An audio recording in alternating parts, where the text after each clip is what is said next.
Imagine winning a war without firing a single bullet. Imagine defeating one of the most powerful military machines in history using nothing more than a dead body. It sounds like something straight out of a Hollywood movie, but every major part of this story actually happened. And according to many historians, this bizarre operation helped save thousands of Allied lives during World War II. It fooled Adolf Hitler, it fooled the German High Command, and it completely changed the way modern intelligence operations would be carried out for decades to come. This is the unbelievable true story of the dead man who helped change World War II.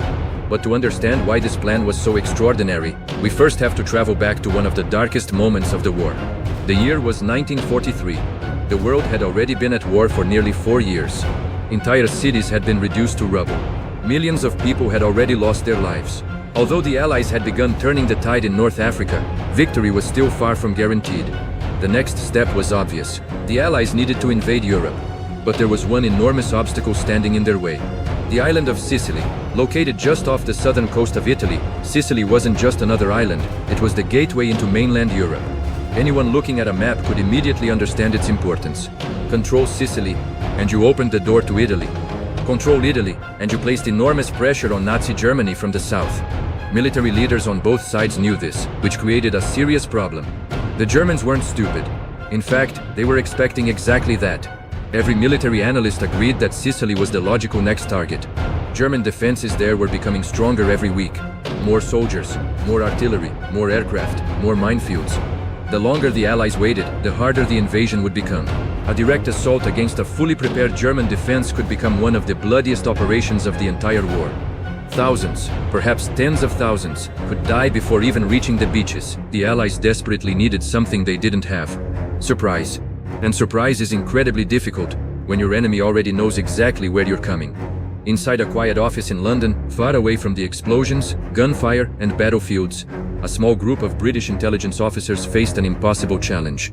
How do you convince Adolf Hitler to defend the wrong place? Not delay him, not confuse him for a few hours, completely fool him. They needed the Germans to believe, with absolute certainty, that the invasion would happen somewhere else. Some officers suggested fake radio transmissions. Others proposed double agents. Some wanted false military exercises, but none of those ideas seemed convincing enough. Hitler trusted very few people, and German intelligence had become increasingly cautious after years of war. Then, someone proposed an idea so strange, so unbelievable, that the room reportedly fell silent. What if we gave the enemy something they weren't supposed to find? Not fake information handed directly to them, not obvious propaganda. Something accidental, something that looked like an incredible stroke of luck. A secret so valuable that no one would ever imagine it had been planted. The idea was almost absurd. Instead of telling Germany a lie, they would allow Germany to discover it themselves. But there was still one enormous question. How do you deliver fake secret documents into enemy hands without making it look staged? The answer would become one of the boldest deception plans in military history. It required someone who would never reveal the truth, someone who would never ask questions, someone who could carry top-secret documents without knowing they were fake, someone already dead. And that was only the beginning, because creating the perfect dead man would prove to be far more complicated than anyone could have imagined. Finding a body turned out to be the easiest part. Creating a man who had never existed, that was the real challenge. British intelligence understood something most people never think about. If the Germans examined the body, and they certainly would, they wouldn't just study the official documents, they would study the man himself. His clothes, his wallet, his keys, his habits. Every tiny detail would either support the story or destroy it.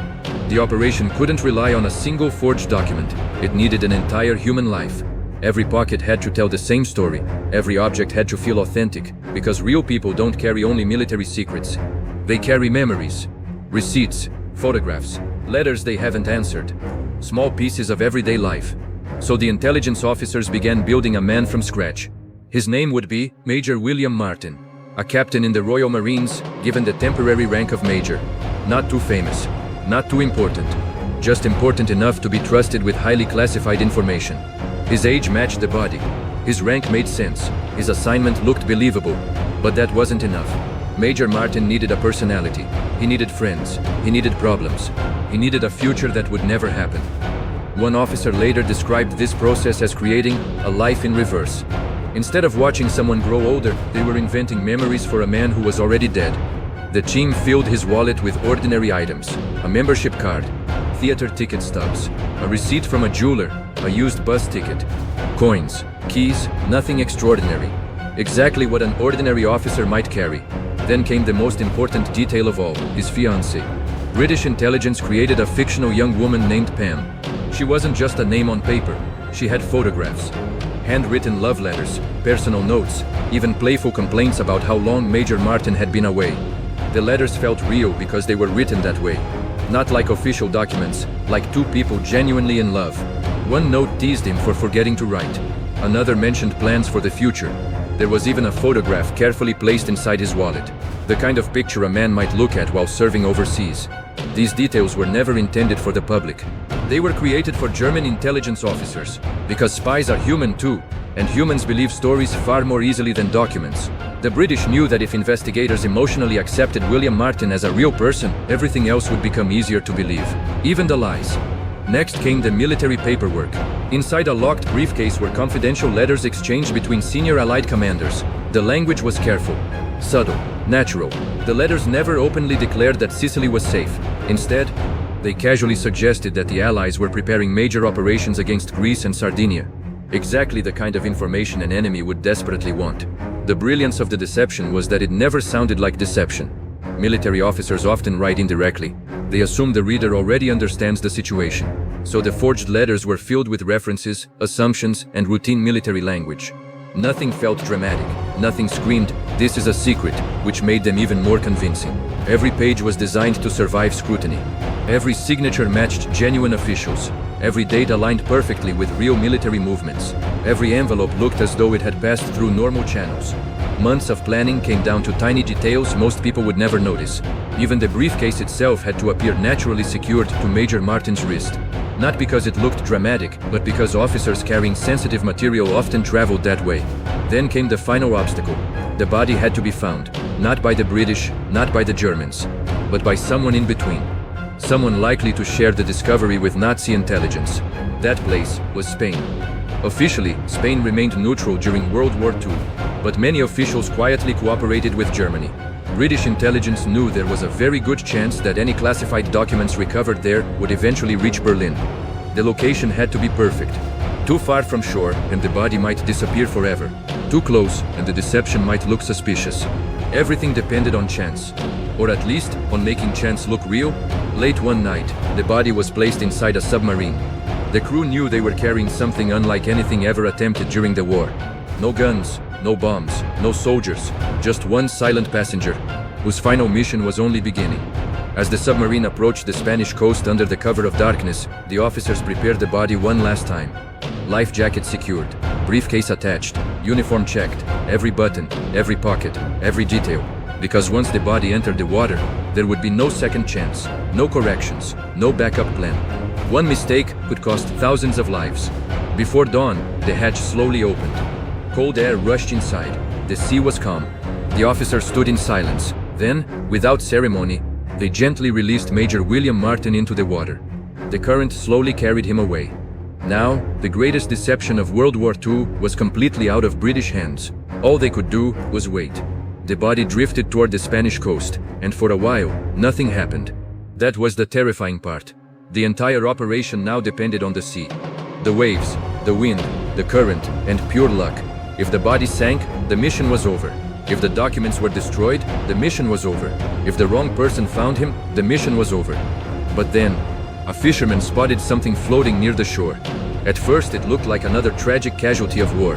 A British officer, dead at sea, dressed in uniform, with a briefcase still attached to his wrist. The Spanish authorities were notified. And just as British intelligence had hoped, the documents began moving through the shadows. Officially, Spain was neutral, but in reality, German agents were watching closely. And soon, the secret papers inside Major William Martin's briefcase reached the hands of Nazi intelligence. This was the moment that would decide everything. Would the Germans believe it, or would they see through the lie? British officials waited anxiously. They sent messages pretending to panic. They asked Spain to return the documents quickly. They acted as if the papers were dangerously important, because the performance was not over. The lie had to continue. Every British reaction had to look real. Every message had to suggest fear. Because if the Germans believed Britain was desperate to recover those papers, then the papers must be genuine. And then came the signal. The Germans had taken the bait. The documents were examined, photographed, copied, studied, and sent up the Nazi chain of command. Eventually, the information reached Adolf Hitler, and Hitler believed it. He became convinced that Greece and Sardinia were the real Allied targets. Sicily, the obvious target, was now treated as a possible distraction. So German defenses shifted. Troops were moved, resources were redirected. Attention was pulled away from the exact place the Allies actually planned to strike. The dead man had done his job. On July 10, 1943, the Allies launched Operation Husky. The invasion of Sicily had begun. Thousands of Allied soldiers stormed the island by sea and air. The fighting was still dangerous. Men still died. Battles were still brutal, but the resistance was not what it could have been. The deception had worked.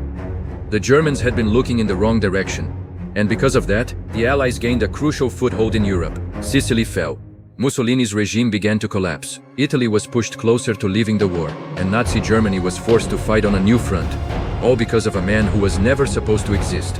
Major William Martin became a war hero, but he was also a ghost. For years, the public knew the legend, but not the man behind it. Because William Martin was not his real name.